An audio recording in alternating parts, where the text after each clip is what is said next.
ఉన్నాము. పేతురు గారు అంటాడు కదా, మనము రాజులైన యాజక సమూహము మనము. చూడండి పేతురు గారు రాసిన పత్రిక ఇక్కడ అంటాడు,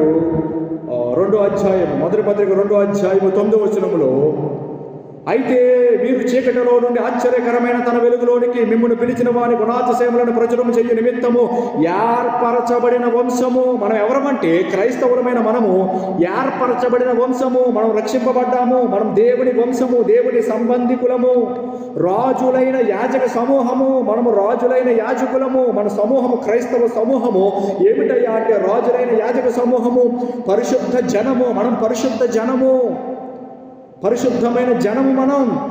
మనం పాపులము కాదు. అంతకుముందు పాపులమే. అంతకుముందు చీకట్లో ఉన్నాం. అంతకుముందు గాఢాంధకారంలో ఉన్నాం. అంతకుముందు దేవుడు ఎవరో మనకు తెలియదు. అంతకుముందు దేవునికి దూరంగా ఉన్నాం. అంతకుముందు కులాల్లోనూ మతాల్లోనూ కొట్టుమిట్టాడిపోయాము. బురదలో పంది దొల్లినట్లుగా దొల్లాము.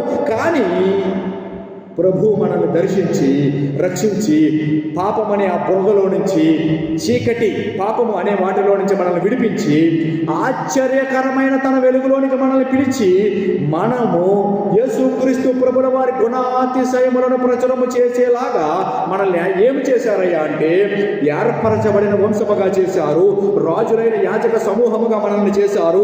పరిశుద్ధమైన జనముగా మనల్ని చేశారు.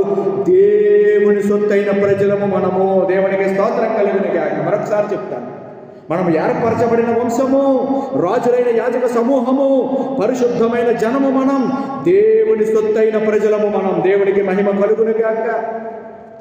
మనము యేసుక్రీస్తు ప్రభుల వారి గుణాతిశయములను ప్రచురము చేయబడు నిమిత్తము, చేసే నిమిత్తము మనము ఇప్పుడు చెప్పిన ఆ 4 విషయాలలో ఉన్న వ్యక్తులముగా మనం మార్పు చెందాం, మార్చబడ్డాం. యేసుక్రీస్తు రక్తం ద్వారా, దేవుని ఆత్మ ద్వారా.